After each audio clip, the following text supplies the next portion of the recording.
आपका न्यूज तक अब 1 करोड़ के पार। आपका आभार, यूं ही बना रहे अपना प्यार। भारत और कनाडा के बीच तल्खी और बढ़ती जा रही, जहां कनाडा के पीएम जस्टिन ट्रूडो ने न्यूयॉर्क पहुंचकर अपने आरोप दोहराते हुए खालिस्तानी आतंकी हरदीप सिंह निज्जर की हत्या में भारत का हाथ बताया। भले ही कनाडाई पीएम कनाडा की संसद से लेकर न्यूयॉर्क तक निज्जर की हत्या में भारत का हाथ होने के पुख्ता सबूत होने का दावा कर रहे हैं, लेकिन ये सबूत उन्होंने भारत को सौंपने से इनकार कर दिया। यानी ट्रूडो के आरोप अब तक हवाई ही नजर आ रहे। उधर ट्रूडो के आरोपों के बाद भारत एक्शन मोड में आ गया। भारत ने कनाडाई नागरिकों के लिए वीजा सेवा रोक दी। साथ ही भारतीय विदेश मंत्रालय ने कनाडा को आतंकियों का सुरक्षित पनाहगार बता डाला। दरअसल 18 जून को सरे में हुई खालिस्तानी आतंकी निज्जर की हत्या में ट्रूडो भारत का हाथ बताकर इसे सियासी टूलकिट की तरह इस्तेमाल करना चाहते थे, लेकिन भारत की दमदार कूटनीति से जस्टिन ट्रूडो का गोल कनाडा के लिए सेल्फ गोल बन गया। ट्रूडो ने कहा, हम चाहते हैं कि भारत सरकार इन आरोपों को गंभीरता से ले और हमारे साथ मिलकर काम करे। उन्होंने ये भी कहा कि पीएम मोदी के सामने भी उन्होंने इस मुद्दे को उठाया। ट्रूडो का साथ मिलकर काम करने का दावा भी हवाई ही नजर आ रहा। दरअसल भारत साफ कर चुका है कि खालिस्तानी आतंकी निज्जर की हत्या में उसका कोई रोल नहीं।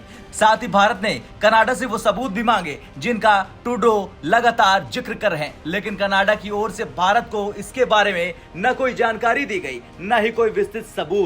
दूसरी ओर भारत ने कनाडा की जमीन का भारत विरोधी गतिविधियों में हो रहे इस्तेमाल के सबूत भी ट्रूडो सरकार को सौंपे, लेकिन उन पर कोई एक्शन अभी तक नहीं लिया गया। भारत ने पिछले दिनों कनाडा की जमीन पर रह रहे 9 गैंगस्टर की लिस्ट भी सौंप डाली। भारत ने इनमें से कई के खिलाफ रेड कॉर्नर नोटिस भी जारी किया, लेकिन कनाडा की ओर से कोई कार्रवाई नहीं की गई। तो वहीं दुनिया के सामने भारत ने कनाडा के डबल स्टैंडर्ड को एक्सपोज कर दिया। कनाडा सरकार के आरोपों का भारत की तरफ से करारा जवाब दिया गया। विदेश मंत्रालय के प्रवक्ता अरिंदम बागची ने कहा, हमने कनाडा की धरती पर आतंकवादी गतिविधियों के बारे में उन्हें जानकारी दी, लेकिन कनाडा ने कोई विशेष जानकारी यानी निज्जर की हत्या को लेकर भारत के साथ शेयर नहीं की है। कनाडा आतंकवादी गतिविधियों के लिए सुरक्षित पनाहगार बन गया है। चलिए अब जानते हैं भारत और कनाडा के बीच अब तक क्या क्या हुआ।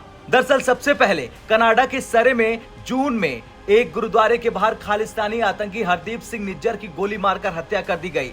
उसके बाद कनाडाई पीएम ने कनाडा की संसद से निज्जर को अपने देश का नागरिक बताते हुए उसकी हत्या में संभावित तौर पर भारतीय एजेंट्स के शामिल होने का आरोप लगाया। साथ ही साथ भारत के राजनयिक को कनाडा से निष्कासित कर डाला। भारत ने भी कनाडा के आरोपों को खारिज किया, उसे बकवास बताया और निहित स्वार्थों से प्रेरित बताया। साथ ही भारतीय राजनयिक को निष्कासित करने के जवाब में कनाडा के भी एक वरिष्ठ राजनयिक को देश से निकाल दिया गया।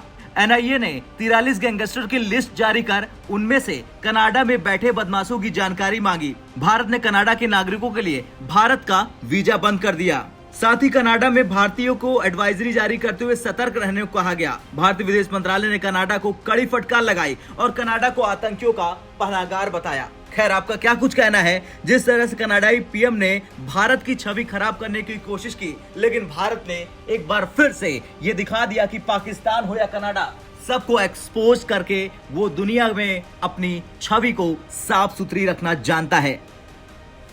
ब्यूरो रिपोर्ट, भारत तक।